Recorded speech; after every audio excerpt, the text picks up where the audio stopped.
I'm the corporate chef for Kettle Cuisine. We have a couple facilities, one in Everett, Washington, and one over in Lynn, Mass. And we are one of the largest soup manufacturers in North America. We do a lot of private label, but we also, for food service, we're over here in the Key Impact booth. We have about 8 of our soups, real chicken stock from scratch. So we're literally doing bones every day of the week. And people are really using knives to cut vegetables. It's pretty cool. We're not just dumping, right? Real cooking. I call it speed scratch. And that's a real term because we're cooking from scratch, but we're giving you that time back in your day to do other things that are a little bit more important. The company, we also own another company, and this is where I came from. I spent 20 years. This company's out of Green Bay, Wisconsin. It's called Boneworks Culinary. I just call it Boneworks.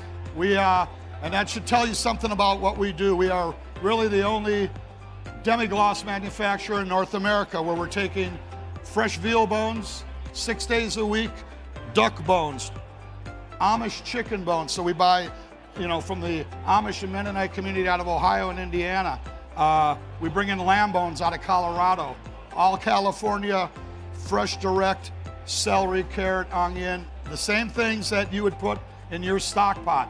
The only difference is ours are 250 gallons and I have 36 of them. So literally on a weekly basis, we're going through 150,000 pounds of veal bones.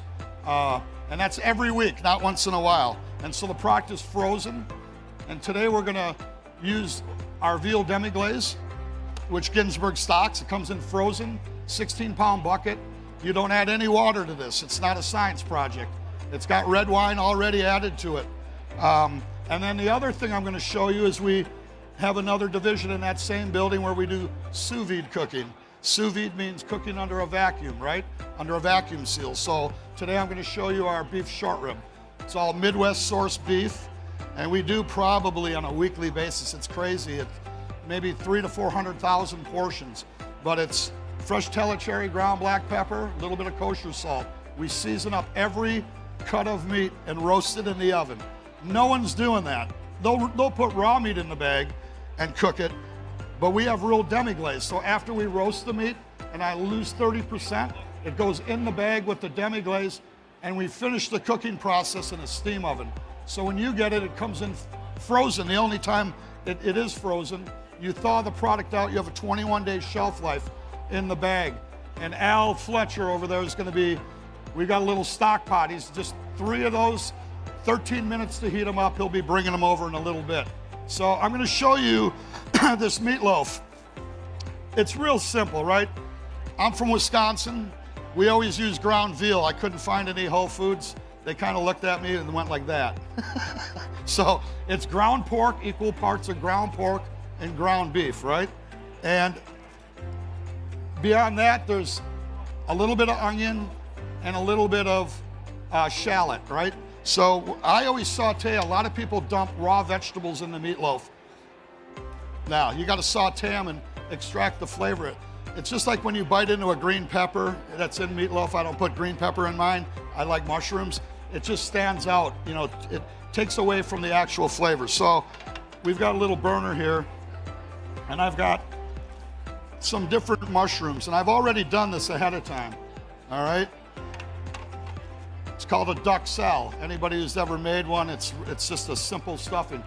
There's the mushrooms. It's mushrooms and shallots, but I'm gonna show you real quickly how to do it.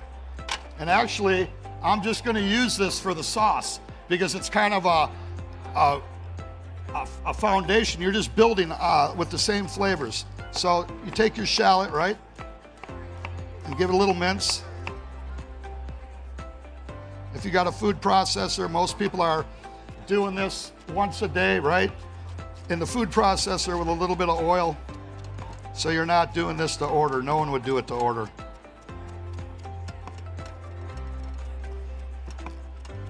A nice mince will be good enough. And then I've got 2 types of mushrooms. I've got little baby portobellas and some shiitakes.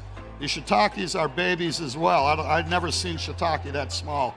You want to make sure on the shiitake, if there are stems, you want to cut that little bit of a stem off because it's definitely woody. And essentially, I do those in a food processor too, but I was in a hotel room. I always stayed at Marriott with a little galley kitchen. So if you happen to be down, you know, 3 doors down in my hotel, everybody goes, man, who's cooking in here? It's me. All right, and then you need a little bit of olive oil.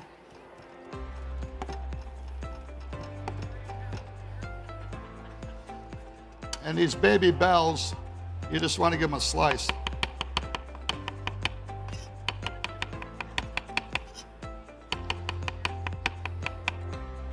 All right, very simple. Pan's already preheated, a little bit of oil.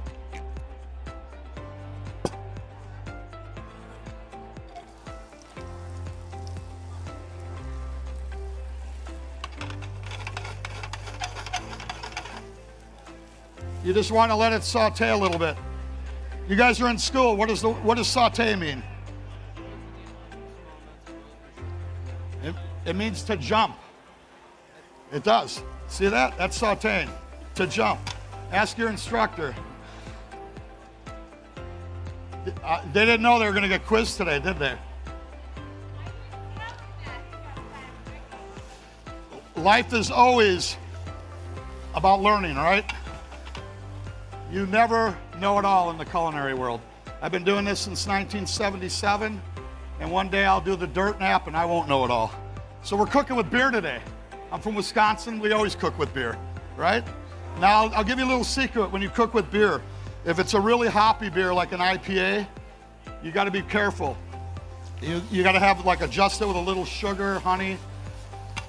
But this is a nice, it's called Sweet Action from Brooklyn, New York. The owner of this actually went to school in Eau Claire, Wisconsin. A little bit of beer. Save a little bit for yourself. And then the demi-glace. Again, you don't add water to this demi, but you can add liquid. So it could be brandy, it could be beer.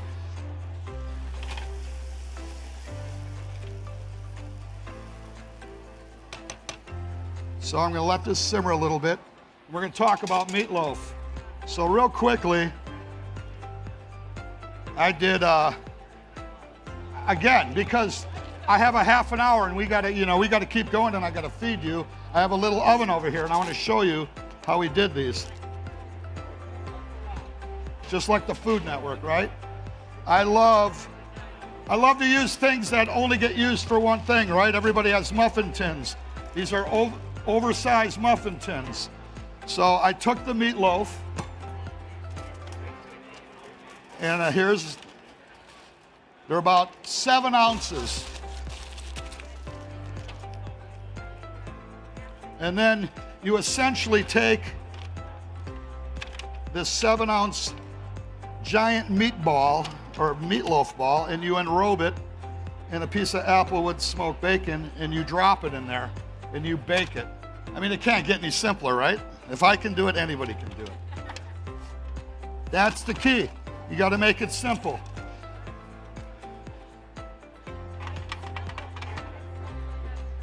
Is it smelling good? All right. So I'll do a little plate display here. Real quickly, I've got another pan. And I'm going to send you over to my booth. I have a steam table over there, see it? Or the chafing dish. Take one of these, and there's mashed potatoes. Fill that with mashers. Again, just like, you know, I'm not gonna, they're Yukon Gold mashed potatoes. And if you've never roasted garlic, you know, a lot of people think you do it on the stovetop. You don't. You take and use your tin foil and you cut the root end off and you cut the face and you hit it with a little olive oil or rosemary and you bake it in the oven until it's tender. Then you just push it and you got little, beautiful. And then you've got your roasted garlic, put it on a cutting board, smash it up, throw it in your mashed potatoes. Sauce is done. All right, very simple.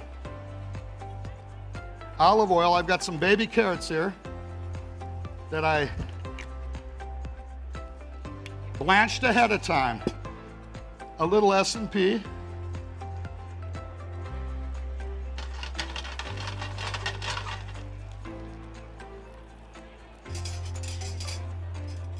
And now we're gonna unrobe one of these meatloaf.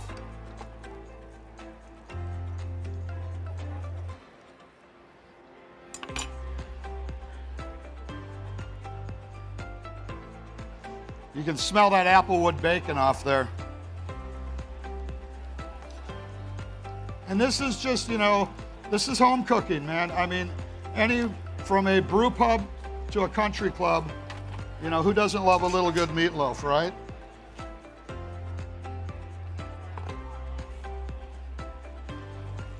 And then I have some fried shallots here just for a little garnish on top. Why? Because we can. And here we go.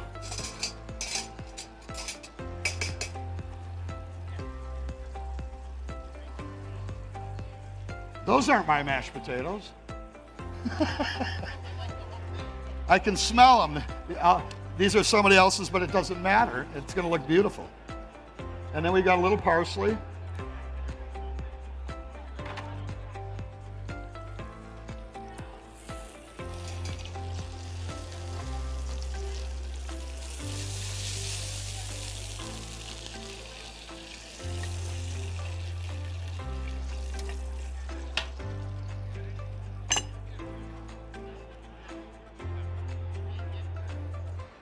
So it really can't get any simpler than that, right? Look at that. And when you garnish, you always garnish in 3s or 5s. You don't garnish with 2. What happened when you garnish with 2? You get up, he was just in competition. They took off for that. So just a little thing to remember. All right? You never, like I said, you can't, it's hard to keep it all upstairs, right? All the stuff you've learned. So now I'm gonna show you this short rib. What I did is I made polenta. It's that time of the year right now where sweet corn starts coming in. I shucked the corn, cut it off the cob, and mixed it with butter and milk and polenta and salt and pepper, and I put it in a rice cooker. And so that's already done. I used to do the state fair in Wisconsin. I'd do this in 100-degree heat 3 times a day, 11 days in a row. Let me tell you, I need it. And that was my vacation from my regular job. 2 weeks ago, I was competing at Memphis in May, the world's largest barbecue competition. My wife's like, "You're going again?" I'm like, "That's what I do. I take a week off of work and I go barbecue." All right, so now we're gonna do this short rib. And so what I did earlier in my hotel, and I'm gonna show you right here, is I have cipollini onions. Everybody know what a cipollini is? It's an Italian onion. They're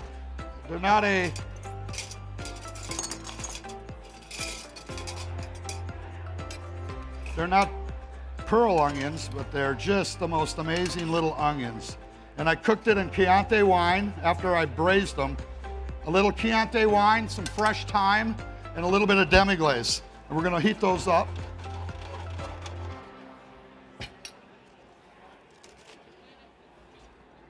And Al was good enough to bring those short ribs over. So we're gonna take a little polenta.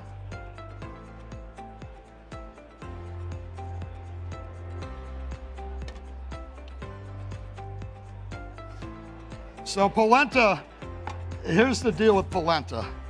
When you're in Mississippi, they're grits. When you're in Indiana, they're cornmeal mush. And when you get to Wisconsin or up north like here, you call it polenta and you can charge more for it. It's the truth. I'm telling you, grits are free down south almost. But for polenta, we charge. And so this short rib, this is how it comes cooked. Like I said, this thing started out, it was 13 ounces raw. I roasted it, lost 30%. When we cut the meat, we lost 30%. You either lose it or I lose it. It's the consistency, salt, pepper, demi, so it's a blank canvas. I can make an Asian-inspired dish out of this by dropping a really cool, like a pineapple teriyaki and serve it in a noodle bowl. You can really do a lot with it. Today we're just gonna do kind of an old school dish, and I'm gonna add that right to the saute pan and turn it up.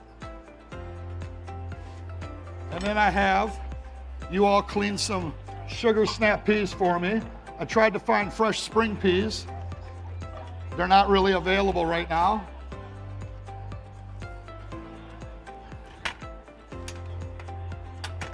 But sugar snaps will work perfect. Little S&P. We're gonna put that short rib, and you can see how tender this thing is.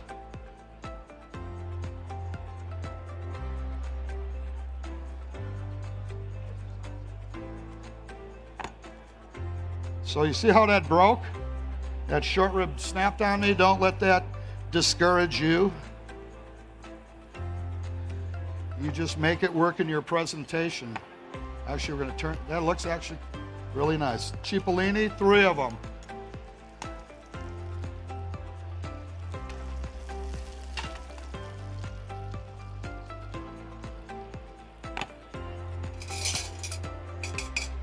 I've been dying to use this. I bought this in New York City many years ago. Everybody said, what is it? I said, I don't know. It's the coolest ladle though I've ever seen. Now you could mount this with butter, but there's, you know, some really good short rib fat in there, so there's really no need to add any more fat to the dish.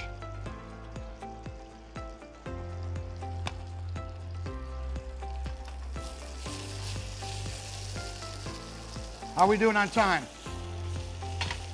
What time is it? Perfect. We're going to serve up some samples right after I plate this. Yeah, if you want, you can, actually you guys can start, if you want to do the meatloaf, and I have an extra cutting board here. So if you guys want to take my knife and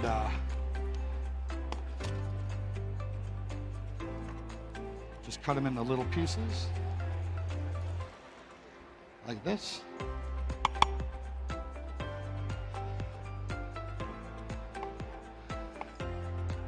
Just like that. I'll tell you a funny little story. When I got here today, I'm not from this area, so I did some shopping yesterday, but then I got downtown and I needed to go out for some provisions. I'm making meatloaf this morning here. I don't have breadcrumbs. I'm like, so luckily, Nancy over at Key Impact went and found me a little demi-loaf of bread that I threw in the oven, and I dried it out and I beat it up and dried it out a little more and beat it up. And then I beat it with I made my own breadcrumbs, that's what I'm telling you. And sometimes life's a scavenger hunt. But it doesn't mean that you do it with any less vigor. You know, that's what food is. Food is very personal. Fresh thyme, because we got some in the sauce, and then a little bit for garnish.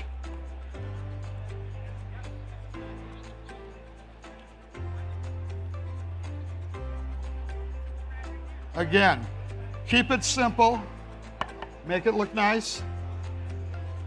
Now just know you're not going to get vegetables. You're going to get polenta and short rib, and you're going to get mashed potatoes and meatloaf. I love you, but not that much.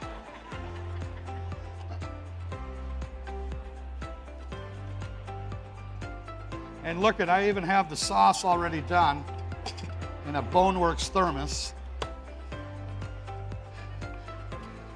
Let me go grab those mashed potatoes.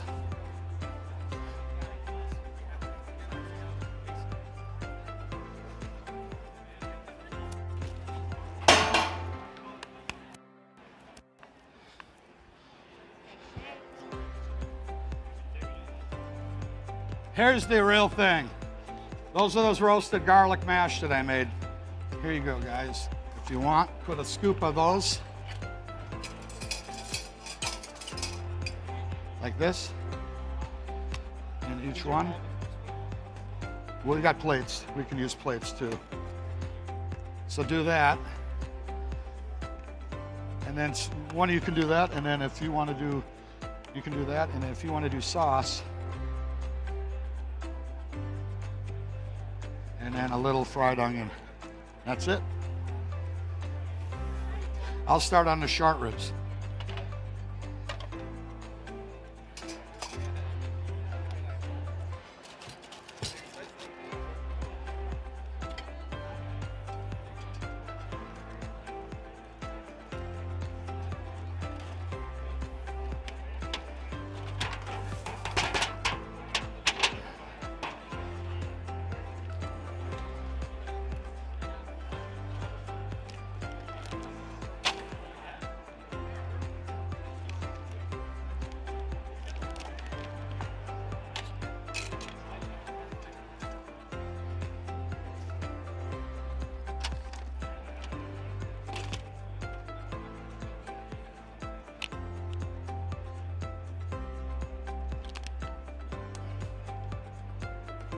Here you go, I'll do that.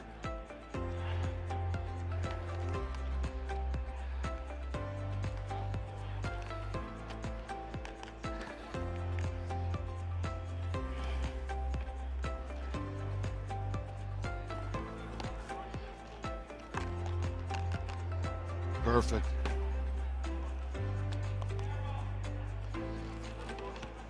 All right, if you want to run with some samples, go ahead. We'll do the short rib next.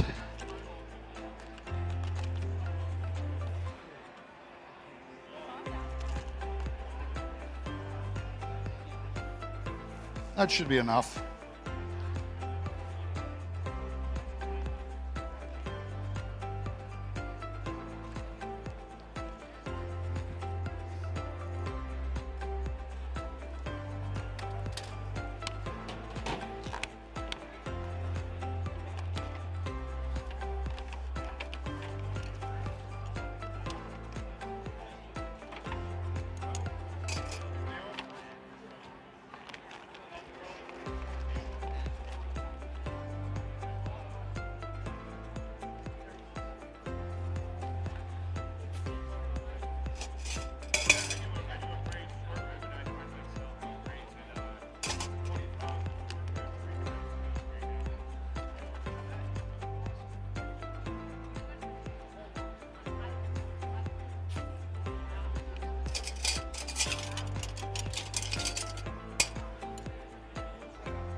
All right, that should be enough, and then we'll do the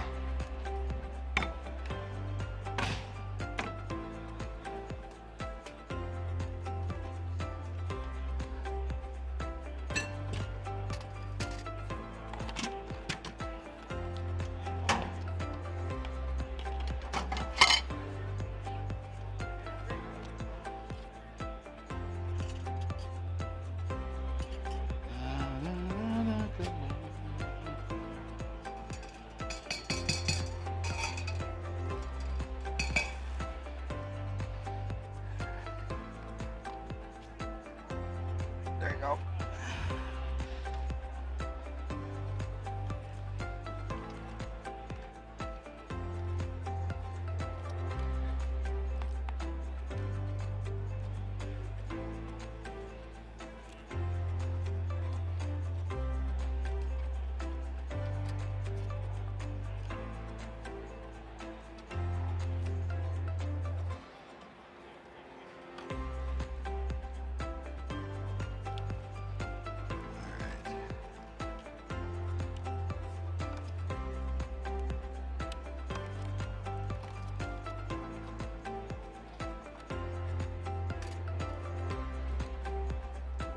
You.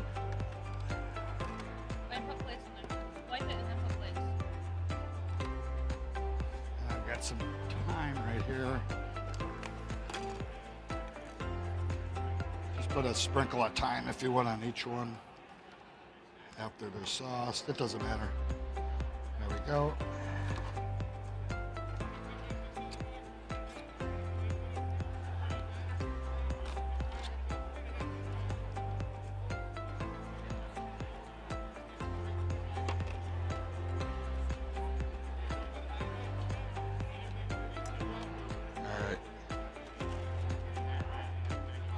Beautiful. Once she takes that out, we'll slide that one in there and we'll knock it out.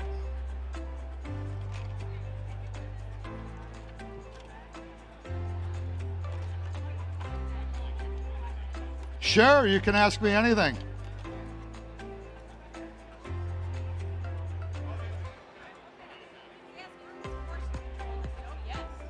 Yeah, because I'd be no good to you if they were all over the board. Yeah, we bring them in, they're 12.75 raw. After I roast them, they go down to 9. So I lose 30% there, and then we cut the ventral off. So there's none of that. That's all goes to burger grind. We generate, like 30,000 pounds of that a week. So the guy loves us. He makes those beautiful burger blends. But yeah, so it's always 9 ounces. Yep. Yep, then they may, because we go one end of the chuck flat to the other. Sometimes they're a little thinner and longer. Sometimes they're fat and they're built up. I got you. 20 to a case. Okay. Did you try it yet? I haven't. Here we go. Can we take the management? Yeah, go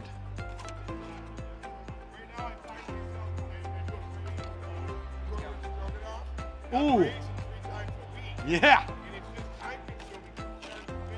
So I have a guy in an Italian restaurant. He does not stroganoff, but he does like a ragu with the short rib, just what you're talking about.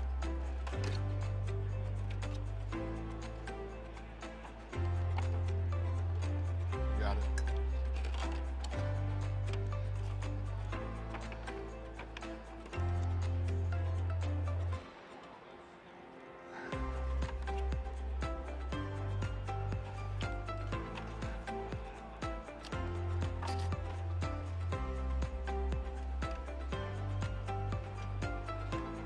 Perfect. All right, that should be good. Thank you so much. I'll see you at 1:30. Come on back.